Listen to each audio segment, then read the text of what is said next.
أعوذ بالله من الشيطان الرجيم. بسم الله الرحمن الرحيم. ربكم أعلم بكم إن يشأ يرحمكم أو إن يشأ يعذبكم وما أرسلناك عليهم وكيلا وربك أعلم بمن في السماوات والأرض ولقد فضلنا بعض النبيين على بعض وآتينا داود زبورا قل ادعوا الذين زعمتم من دونه فلا يملكون كشف الضر عنكم ولا تحويلا أولئك الذين يدعون يبتغون إلى ربهم الوسيلة أيهم أقرب ويرجون رحمته ويخافون عذابه إن عذاب ربك كان محذورا. صدق الله العظيم. سورہ بنی اسرائیل کی آیت نمبر 54 سے لے کر 57 تک کی آپ کے سامنے تلاوت کی گئی. ان آیتوں کا ترجمہ یہ ہے کہ تمہارا رب تم کو خوب جانتا ہے. اگر وہ چاہے تو تم پر رحم کریں یا اگر وہ چاہے تو تم کو عذاب دیں، اور ہم نے آپ کو ان کا ذمہ دار بنا کر نہیں بھیجا. اور آپ کا رب خوب جانتا ہے ان کو جو آسمانوں اور زمین میں ہیں. اور ہم نے بعض نبیوں کو بعض پر فضیلت دی، اور ہم نے داؤد علیہ السلام کو زبور عطا فرمائی. کہہ دیجئے کہ ان کو پکارو جن کو تم نے اللہ کے سوا معبود سمجھ رکھا ہے، وہ نہ تم سے کسی مصیبت کو دور کرنے کا اختیار رکھتے ہیں اور نہ اس کو بدل سکتے ہیں. جن کو یہ لوگ پکارتے ہیں وہ خود اپنے رب کا قرب تلاش کرتے ہیں کہ ان میں سے کون سب سے زیادہ قریب ہو جائے، اور وہ اپنے رب کی رحمت کے امیدوار ہیں اور وہ اس کے عذاب سے ڈرتے ہیں. واقعتاً آپ کے رب کا عذاب ڈرنے ہی کی چیز ہے. گزشتہ کل یہ بات ہمارے سامنے آئی تھی کہ یہ آیتیں اس معاشرے کے سامنے نازل ہوئی جو مکۃ المکرمہ میں پروان چل رہا تھا. اسلام کا شروع کا دور تھا. مشرکین مکہ کا ظلم و ستم عروج پر تھا. اس وقت کچھ ساتھی ان کے ظلم و ستم سے تنگ آ کر حضور صلی اللہ علیہ وسلم کی خدمت میں عرض کرنے لگے کہ حضور آپ ہمیں جہاد کی اجازت عطا فرما دیجیے. لیکن چونکہ اس وقت اللہ رب العزت کو منظور نہیں تھا کہ ان کو جہاد کا حکم دیا جائے، اس لیے اللہ رب العزت نے ان سے فرمایا کہ آپ جہاد کی بات ابھی چھوڑ دیجیے، ان کے ساتھ بہترین اخلاق سے پیش آئیے. اس میں دین کے جو داعی ہوتے ہیں، بلکہ اس امت کا ہر فرد داعی ہے. یہ امت دعوت، ہمیں سے ہر آدمی داعی ہے، دین کا داعی، دعوت دینے والا ہے. ان کے لیے کچھ باتیں بیان کی گئی تھی گزشتہ کل. ایک بات یہ بھی ہے کہ غیروں کے ساتھ جب معاملہ ہو اس کے بارے میں تو کچھ باتیں ہم نے سنی. اپنے اندر کے ساتھیوں کے ساتھ بھی کچھ معاملہ ہو تو ساتھیوں کی دلجوئی کرنا یہ بھی ضروری ہے. ساتھیوں کے جذبات کا خیال رکھنا یہ بھی ضروری ہے. صلح حدیبیہ جب پیش آیا، یعنی حضور صلی اللہ علیہ وسلم صحابہ کرام کے ساتھ مدینہ سے چل کر مکہ جا رہے تھے عمرے کی نیت سے، طواف کی نیت سے. مشرکین مکہ نے اس سال مکہ میں داخل نہیں ہونے دیا، اور دونوں جماعتوں کے بیچ میں ایک ایگریمنٹ ہوا اور بہت سخت شرطیں مشرکین مکہ کی طرف سے لگائی گئی. ان شرطوں پر حضور راضی ہو گئے اور حضور وہاں سے بغیر عمرہ کیے واپس تشریف لائے. اس میں ایک شرط یہ بھی تھی کہ مدینہ سے کوئی آدمی مکہ آنا چاہے تو آ سکتا ہے، اور مکہ کا کوئی آدمی مدینہ جانا چاہے تو جا سکتا ہے. اس طریقے سے مکہ اور مدینہ کے بیچ میں آنے جانے کا ایک راستہ کھل گیا. اس زمانے میں ابو سفیان ابھی مسلمان نہیں ہوئے تھے، وہ مدینہ آئے تھے. مسلمان نہیں ہے لیکن وہ معاہدہ ہو چکا، ایگریمنٹ ہو چکا، اس کی وجہ سے آئے تھے. وہ جا رہے تھے، ان کے راستے میں ایک جگہ پر وہ صحابہ کرام بیٹھے ہوئے تھے جن کو مکہ میں بہت ستایا گیا تھا. حضرت بلال تھے، حضرت صہیب رضی اللہ تعالیٰ عنہ تھے. وہ بیٹھے تھے، انہوں نے دیکھا کہ ابو سفیان اتنا بنداس یہاں سے جا رہے ہیں. تو ان کو جو پرانے زخم تھے وہ تازہ ہو گئے، کہا کہ انہوں نے بہت ستایا ہے۔ تو یہ جو بیٹھے تھے ان کی زبان سے یہ بات نکلی، الفاظ نکلے کہ ابھی تک ہماری تلواروں نے ان سے بدلہ نہیں لیا ہے، تلواروں نے اپنا حق وصول نہیں کیا ہے، ان کی تو گردن مار دینی چاہیے، یہاں کیسے گھوم رہے ہیں کھلم کھلا۔ جب یہ بول رہے تھے اس وقت حضرت ابو بکر صدیق رضی اللہ تعالیٰ عنہ کا بھی وہاں سے گزر ہوا، وہ بھی وہاں سے جا رہے تھے، اور صدیق اکبر تو جائیں گے کہاں؟ حضور کے دربار میں۔ انہوں نے یہ بات سن لی کہ بلال، صہیب اور جو زیادہ ستائے گئے تھے وہ صحابہ یوں کہہ رہے ہیں کہ ابھی تک ہماری تلواروں نے اپنا حق وصول نہیں کیا، حق وصول کرنا چاہیے، ان کو ختم کر دینا چاہیے۔ تو ابو بکر رضی اللہ تعالیٰ عنہ نے ان کو ڈانٹا، کن کو؟ صحابہ کرام کو، جو یہ بولے تھے، اور کیا کہا کہ تم قریش کے سردار کے بارے میں ایسی باتیں کر رہے ہو۔ ابو بکر بہت نرم مزاج تھے، اسی لیے تو حضور صلی اللہ علیہ وسلم کا جب آخری وقت تھا، آخری دن تھے، تو حضور نے عائشہ رضی اللہ تعالیٰ عنہ سے فرمایا تھا کہ ابو بکر سے کہو نماز پڑھائیں، مصلی پر جا کر امامت کروائیں۔ تو عائشہ رضی اللہ تعالیٰ عنہ نے سفارش کی تھی کہ اللہ کے نبی، ابو بکر بہت نرم دل ہیں، ان سے امامت نہیں ہو سکے گی، آپ عمر رضی اللہ تعالیٰ عنہ سے کہیے کہ وہ امامت کرائے۔ حضور نے ناراضگی کا اظہار فرمایا کہ جو کہا گیا وہ کرو۔ اس میں بھی اس بات کا اشارہ تھا کہ حضور کے بعد پہلے خلیفہ کون ہونے چاہیے؟ ابو بکر صدیق رضی اللہ تعالیٰ۔ پھر دوسری بار حضور نے فرمایا، پھر جا کے حضرت ابو بکر صدیق رضی اللہ تعالیٰ عنہ نے امامت سنبھالی، تو انہوں نے ان کو ڈانٹا۔ وہ جو صحابہ کرام بولے تھے ان کو ذرا دل میں برا لگا، کیونکہ کئی سالوں تک ظلم و ستم انہوں نے برداشت کیا ہے، اب موقع آیا ہے تو کم سے کم دل کی بھراس تو آدمی نکالے کہ نہیں نکالے۔ ابھی انہوں نے تلوار تو چلائی نہیں، صرف ابھی تو بول رہے تھے۔ ابو بکر صدیق رضی اللہ تعالیٰ عنہ وہاں سے ان کو ڈانٹ کر حضور صلی اللہ علیہ وسلم کی خدمت میں حاضر ہوئے۔ اب ایک ایک چیز جو ان کی زندگی میں روزانہ پیش آتی تھی حضور کے سامنے پیش کر دیتے تھے۔ ابو بکر رضی اللہ تعالیٰ عنہ نے کہا کہ حضور، میں آ رہا تھا، کچھ اپنے مہاجر بھائی وہاں بیٹھے ہیں اور وہ ابو سفیان کو دیکھ کر ایسا بول رہے تھے۔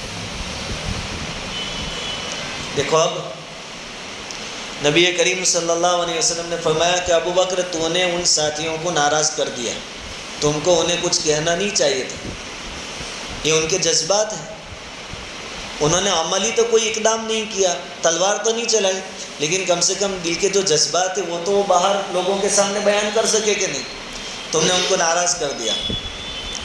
اب ناراض کر دیا۔ ابو بکر رضی اللہ تعالیٰ عنہ کا مرتبہ تو تمام صحابہ میں اونچا، حضور کے بعد انسانوں میں سب سے بڑی شخصیت صحابہ کرام میں صدیق اکبر، تو وہ یہ بھی کہہ سکتے کہ کہیں نہیں، ان کو برا لگا ہو تو لگے، اپنے جیسا نہیں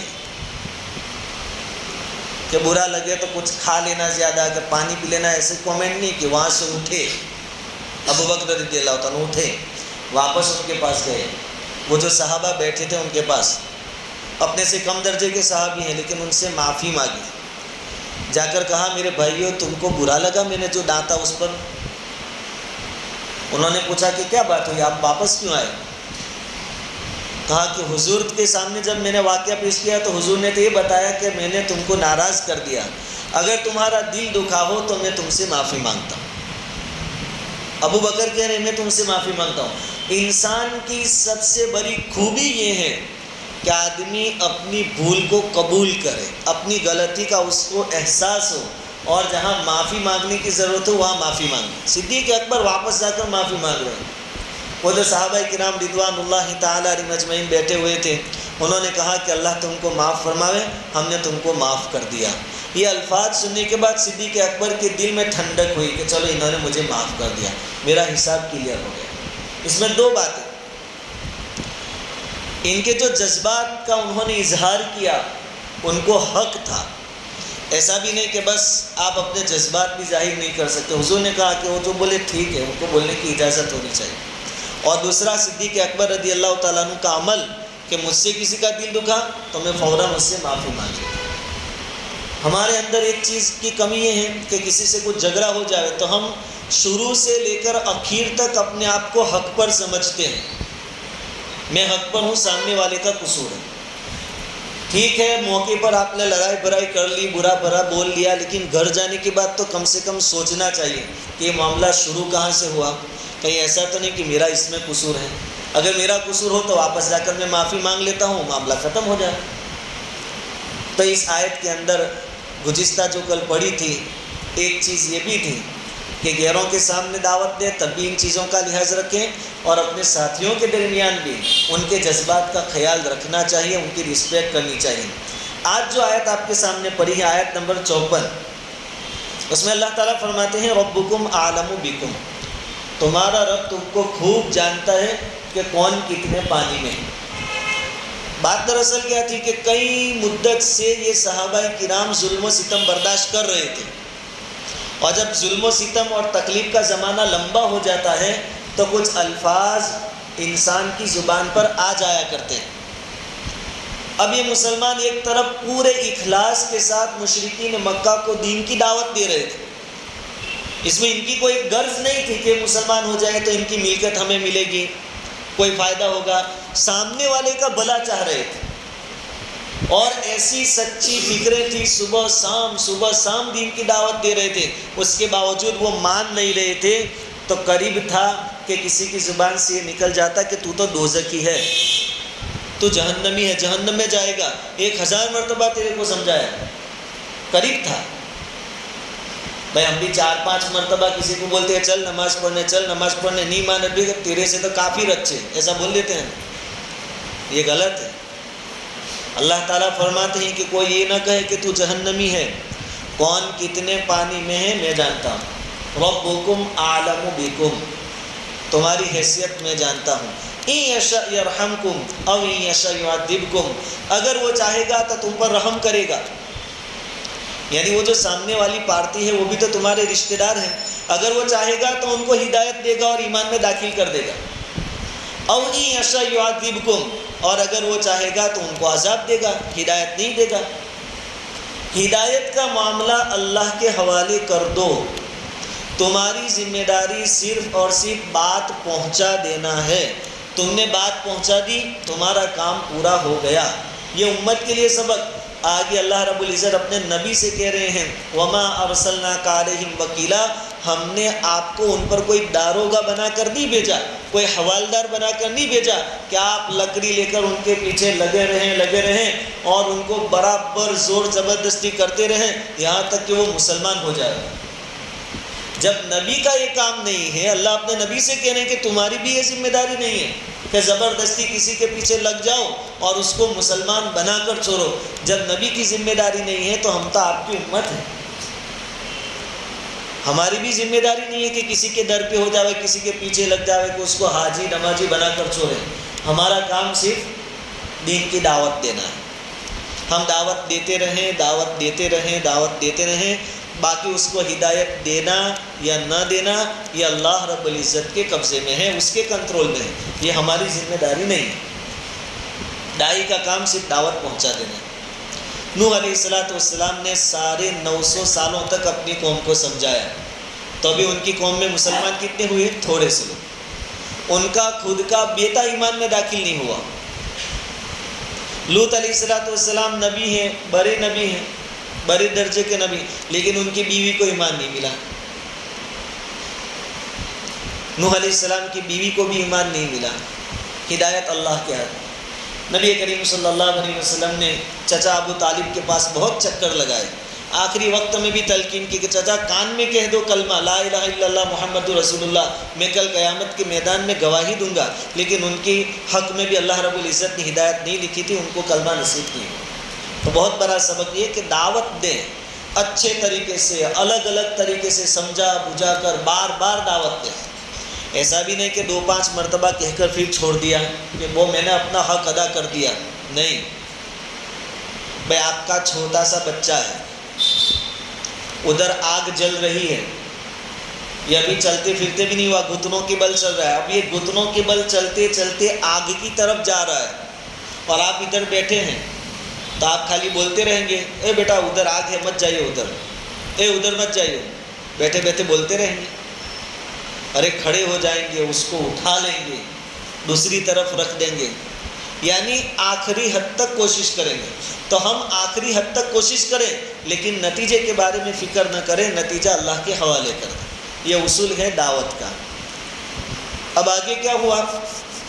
کہ مشرکین مکہ بار بار کیا کہہ رہے تھے کہ یہ کیسا یار نبی انسانوں کے اندر سے، اور وہ بھی غریب آدمی، عبد المطلب کا یتیم پوتا، جو پیدائشی یتیم، جس کے پاس نہ مال و دولت۔ اللہ کو اگر کسی کو نبی اور رسول بنانا ہی تھا تو ہم مالداروں میں سے کسی کو بنا دیتا یا فرشتہ بھیجتا، یہ ان کو نبی بنا کر بھیج دیا۔ یہ بات ان کی سمجھ میں آتی نہیں تھی، قبول کرنے کو تیار نہیں تھی کہ غریب آدمی اور انسان وہ کیسے نبی ہو سکتا ہے۔ اللہ رب العزت نے اس کا جواب دیا، وَرَبُّكَ أَعْلَمُ بِمَنْ فِي السَّمَاوَاتِ وَالْأَرْضِ، اور آپ کا رب خوب جانتا ہے ان کو جو آسمانوں اور زمین میں ہے، یعنی فرشتوں کو بھی تمہارا رب جانتا ہے، اور زمین میں جو مالدار لوگ ہیں ان کو بھی جانتا ہے، اور اس کو یہ بھی معلوم ہے کہ کس کو نبی بنانا ہے کس کو نہیں بنانا ہے۔ وہ اللہ کے حوالے ہے، وہ سب جانتا ہے، ہماری سوچ اور سمجھ تو اس کے آگے کچھ بھی نہیں ہے، لیکن اس کو تو اول سے آخر تک کا علم ہے، اس کو سب معلوم ہے کس کو نبی بنانا کس کو نہیں بنانا۔ جو نبی تمہارے سامنے آ گئے اس کو مان لو، اور اللہ نے محمد رسول اللہ صلی اللہ علیہ وسلم کو نبی بنا کر بھیج دیا، اس میں کوئی بڑی بات نہیں ہو گئی۔ اللہ کے نبی سے پہلے بھی بے شمار نبی آئے ہیں۔ اللہ تعالیٰ فرماتے ہیں، وَلَقَدْ فَضَّلْنَا بَعْضَ النَّبِيِّينَ عَلَى بَعْضٍ وَآتَيْنَا دَاوُودَ زَبُورًا، اور ہم نے بعض نبیوں کو بعض پر فضیلت دی، اور ہم نے داؤد علیہ السلام کو زبور دی۔ تو داؤد کو نبی بنانے والا بھی اللہ، داؤد علیہ السلام کو زبور دینے والا بھی اللہ، موسیٰ علیہ السلام کو نبی بنانے والا اللہ، اور بعض نبیوں کو بعض پر فضیلت دینے والا بھی اللہ۔ تو جیسے اللہ نے بعض نبیوں کو بعض پر فضیلت دی، ویسے اللہ نے محمد صلی اللہ علیہ وسلم کو مکہ والوں کو اور پوری دنیا پر فضیلت دی، اور مکہ والوں اور پوری دنیا کے مقابلے میں آپ کو نبی بنایا۔ اس میں کون سی بڑی بات ہے؟ یہ تو اللہ کی مرضی کی بات ہے۔ نبی تو بہت سارے ہوئے، ان کی صحیح تعداد اللہ رب العزت جانتے ہیں، لیکن ان میں بھی کیٹیگری تھی درجے کے اعتبار سے، بعضوں کا درجہ بہت اونچا درجے کے اعتبار سے، نبی کریم صلی اللہ علیہ وسلم کا درجہ سب سے اونچا، اور کیا کرنا وہ اللہ جانتا ہے۔ اللہ تعالیٰ نے عیسیٰ علیہ السلام کو بغیر باپ کے پیدا کیا۔ جب وہ عیسیٰ علیہ السلام کو بغیر باپ کے پیدا کر سکتا ہے تو حضور کو نبی نہیں بنا سکتا؟ کون سی مشکل بات ہے اور کون سی تعجب کی بات ہے۔ عیسیٰ علیہ السلام بغیر باپ کے پیدا ہوئے تو لوگوں نے ان کی والدہ پر الزام لگایا کہ تمہاری تو شادی نہیں ہوئی تھی، نعوذ باللہ تم نے منہ کالا کروایا۔ مریم نام تھا عیسیٰ علیہ السلام کی والدہ کا، تو لوگ ان کو تانا دینے لگے، کیونکہ ایک نئی چیز دنیا والوں کے سامنے آئی کہ بغیر باپ کی اولاد۔ تو حضرت مریم پریشان ہو گئی، پھر آخر میں کیا کہا لوگوں سے کہ اس کا جواب مجھ سے نہیں، اس بچے سے پوچھو۔ اس وقت عیسیٰ علیہ السلام ابھی دودھ پیتے بچے تھے، اور دودھ پیتے بچے بات نہیں کرتے، لیکن بچپنے میں دودھ پیتے ہوئے ہونے کی حالت میں بات کی کس نے؟ حضرت عیسیٰ علیہ السلام۔ یہ قوت گویائی کس نے عطا فرمائی؟ اللہ رب العزت نے۔ تو جو اللہ عیسیٰ علیہ السلام کو بچپنے میں بولنے کی طاقت دے سکتا ہے، وہ محمد رسول اللہ کو نبی کیوں نہیں بنا سکتا؟ ان کا درجہ بلند کیوں نہیں کر سکتا؟ اسی عیسیٰ علیہ السلام کو اللہ رب العزت نے بہت سارے معجزے دیے تھے۔ پیدائشی جس کو کوڑ کی بیماری ہو، کوڑ سفید داغ جو ہو جاتے ہیں، اس کے اوپر ہاتھ پھیرتے تو وہ اچھا ہو جاتا تھا۔ عیسیٰ علیہ السلام ان کو معجزہ دیا تھا۔ پیدائشی نابینا اندھا آدمی ہے، پیدائشی، حضرت عیسیٰ علیہ السلام اس کی آنکھوں پر ہاتھ پھیرتے وہ دیکھتا ہو جاتا تھا، بینائی لوٹ آتی تھی۔ اور مٹی میں پانی ملا کر عیسیٰ علیہ السلام چڑیا اور پرندے بناتے تھے، اور پھر اس میں پھونک مارتے تھے اور کہتے تھے کہ اللہ کے حکم سے زندہ ہو جا، تو اللہ تعالیٰ اپنے فضل سے اس میں روح ڈال دیتے تھے اور وہ پرندہ بن کے اڑ جاتا تھا۔ یہ سارے معجزے اللہ تعالیٰ نے عیسیٰ علیہ السلام کو عطا فرمائے۔ تو جو اللہ اتنے سارے معجزے عیسیٰ علیہ السلام کو عطا فرما سکتے ہیں، وہ محمد رسول اللہ صلی اللہ علیہ وسلم کو نبی بھی بنا سکتا ہے اور سب سے اونچا درجہ بھی دے سکتا ہے۔ موسیٰ علیہ السلام کے ہاتھ میں عصا تھا، زمین پر رکھتے ہی اژدہا بن جاتا تھا۔ یہ کس کی کاریگری تھی؟ اللہ رب العزت۔ تو وہ حضور کو نبی بھی بنا سکتا ہے، اس میں کیا اعتراض کی بات ہے؟ اور کس کو اعتراض کرنے کا حق؟ ابراہیم کو اپنا خلیل بنایا، آگ ان کے لیے باغ بنا دی اللہ رب العزت۔ اور الفاظ کیا ہے قرآن کے؟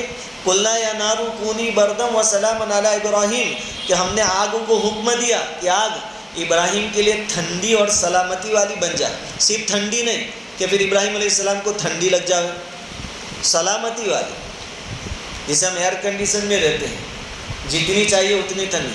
تو اللہ رب العزت سب کچھ کر سکتے ہیں، تو پھر محمد رسول اللہ صلی اللہ علیہ وسلم کو نبی کیوں نہیں بنا سکتے؟ اس لیے اللہ رب العزت نے ان کے اعتراض کا جواب دیا کہ مشرکین مکہ، تمہیں کیا حق بنتا ہے کہ تم یہ کہو کہ نبی تو کوئی فرشتہ ہونا چاہیے تھا.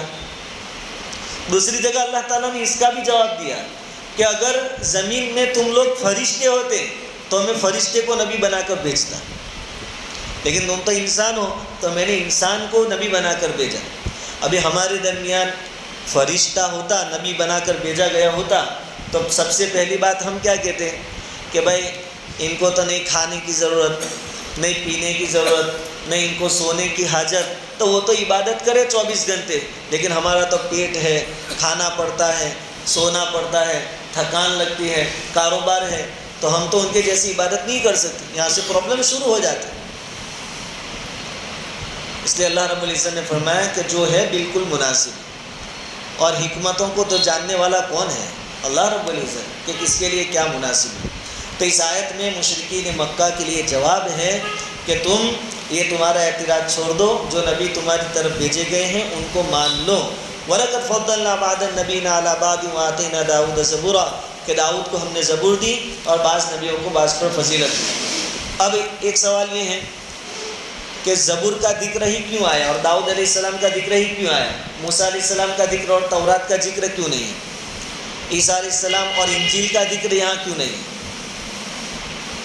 اس کے جوابات مفسرین نے الگ الگ دیے. ایک جواب یہ دیا ہے کہ داؤد علیہ السلام نبی بھی تھے اور بادشاہ بھی تھے. داؤد علیہ السلام، ان کو اللہ تعالیٰ نے نبوت بھی دی تھی اور حکومت بھی دی تھی،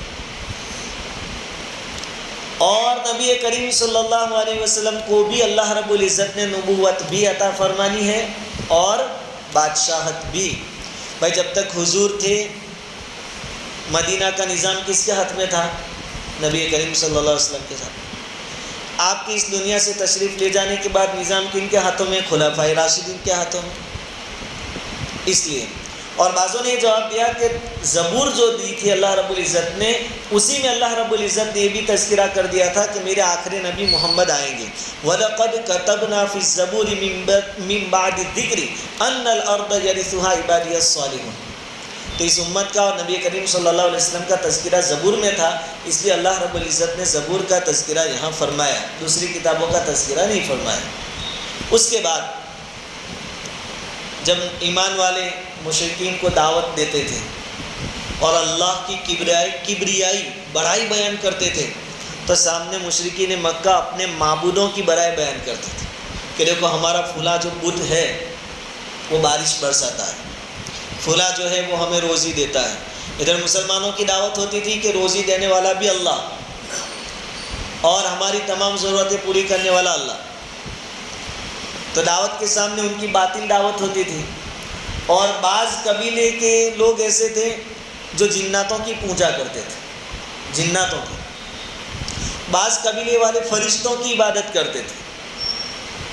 اللہ رب العزت نے ان تمام باطل معبودوں کی پول کھولی اس میں کہ تم جن کی عبادت کرتے ہو، خُذِدُ الَّذِينَ زَعَمْتُم مِّن دُونِ اللَّهِ فَلَا يَمْلِكُونَ كَشْفَ الضُّرِّ عَنكُمْ وَلَا تَحْوِيلًا، وہ تمہارے اوپر آنے والی مصیبت کو دور کر سکتے نہیں ہیں اور بدل بھی نہیں سکتے. بڑی مصیبت آنے والی ہو تو چھوٹی کر دی ہو، ایسا بھی نہیں کر سکتے، اور مصیبت کو ہٹا بھی نہیں سکتے ہیں. اور یہ چیزیں ہم اپنے آنکھوں سے دیکھتے ہیں. اللہ تعالیٰ فرماتے کہ تمہارے معبودوں کا حال دیکھو، وہ بیچارے مکھی نہیں اڑا سکتے، کسی کی مصیبت دور کرنے کی بات تو کہاں سے آ جائے. اب فرشتوں کو لے لو، فرشتے خود اللہ کی عبادت کر رہے ہیں، خود اللہ سے ڈرنے والے، وہ کیا کسی کا اچھا بھلا برا کر سکتے ہیں؟ وہ کیا کسی کی مصیبت کو دور کر سکتے ہیں؟ وہ خود اللہ کے محتاج ہیں. اسی طرح جنات، یہ خود اللہ رب العزت کی عبادت کرتے ہیں، جو نیک ہوتے ہیں ان میں سے. وہ خود اللہ سے اپنی مغفرت مانگتے ہیں. جو خود کسی اور سے اپنی مغفرت مانگتا ہو، اپنی مرادیں دوسروں سے مانگتا ہو، وہ اپنے پاس مانگنے والوں کی مرادیں کیسے پوری کر سکتا ہے؟ یہی حال درگاہوں میں آرام کرنے والے جو بزرگان دین ہیں ان کا بھی ہے. وہ خود اللہ رب العزت کے محتاج ہیں، وہ اللہ کے نیک بندے ہیں، لیکن وہ کسی کی ضرورتیں پوری کر سکتے نہیں ہیں.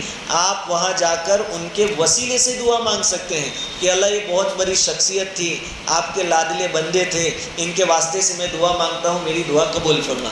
یہ برابر ہے کہ آپ مانگتے تو اللہ سے ہیں، ان کے وسیلے سے، اور وسیلہ جائز ہے.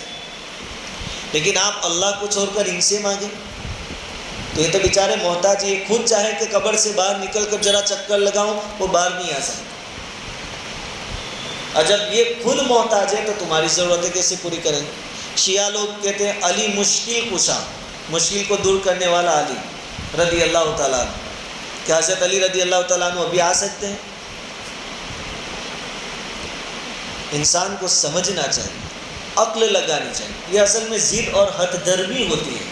باقی انسان تھوڑا سا سوچے تو اپنے معبود جس کو وہ خالق سمجھتا ہے، مالک سمجھتا ہے، اس کی حقیقت اس کے سامنے ظاہر ہو جائے.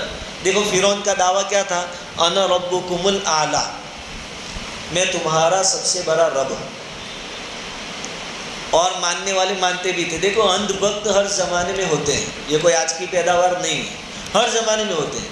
یہ کہتا تھا میں تمہارا سب سے بڑا رب ہوں، تو وہ مانتے بھی تھے کہ تو ہمارا سب سے بڑا رب ہے. لیکن آپ دھیان سے دیکھو، اس کے دربار میں دین کی دعوت دینے کے لیے صرف 2 نبی گئے.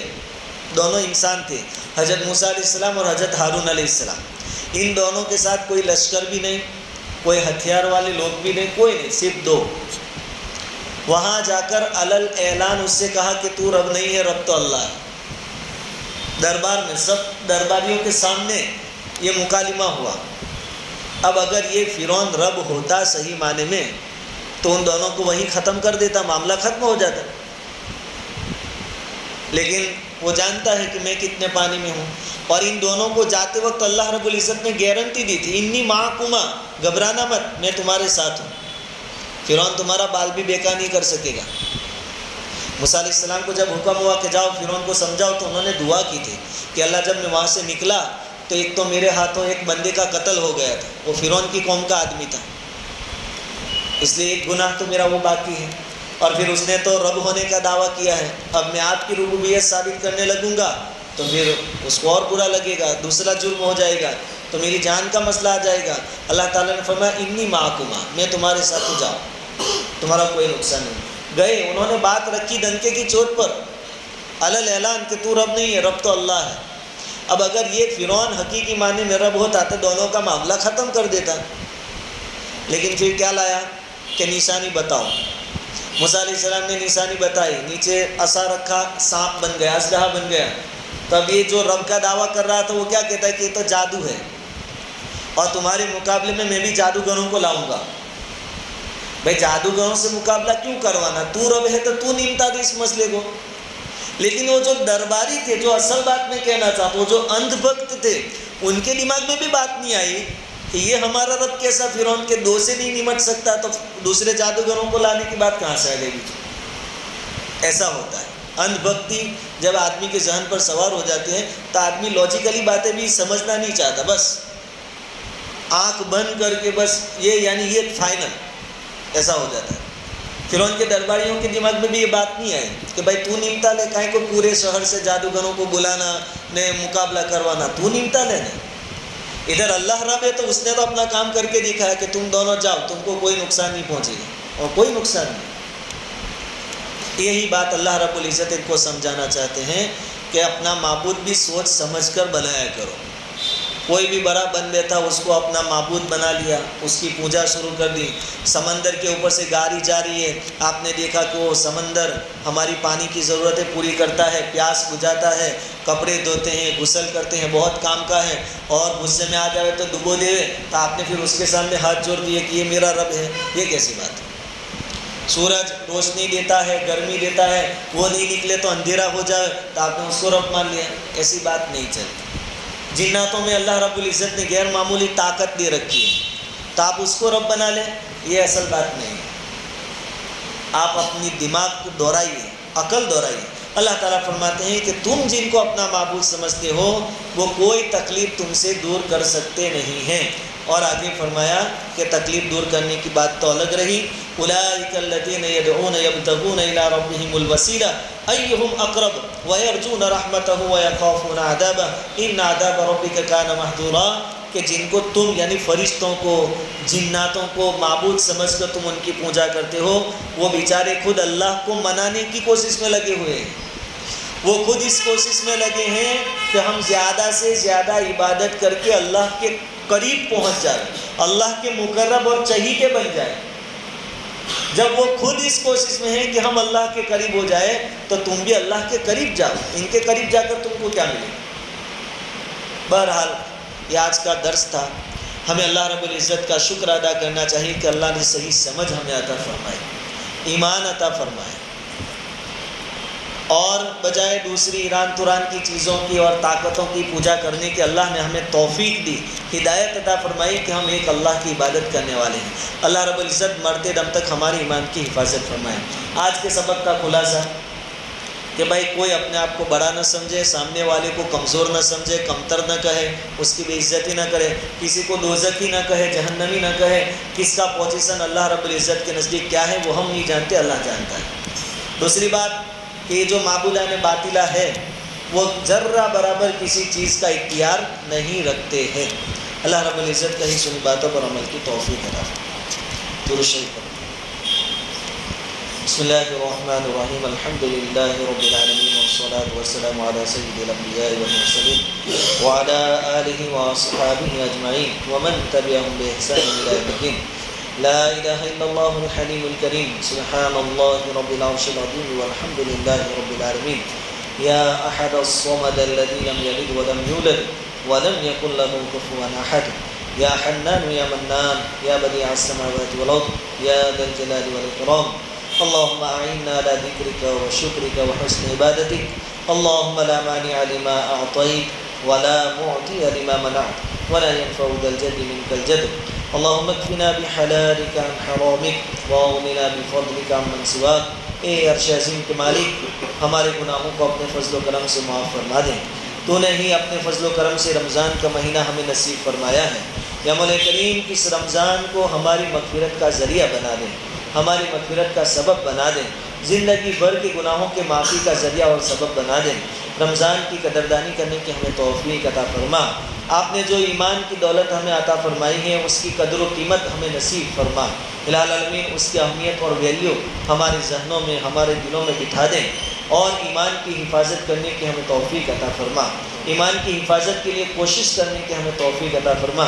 الہ العالمین امت کے بیماروں کو شفاء کلی عطا فرما، پریشان حالوں کی پریشانیوں کو اپنے فضل و کرم سے دور فرما، مقروضین کے قرض کی ادائیگی کی غیب سے شکل صورتیں پیدا فرما۔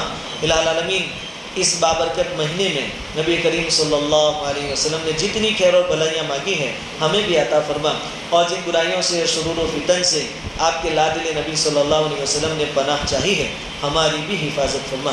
ربنا تقبل منا انک انت السمیع العلیم وتب علینا انک انت التواب الرحیم۔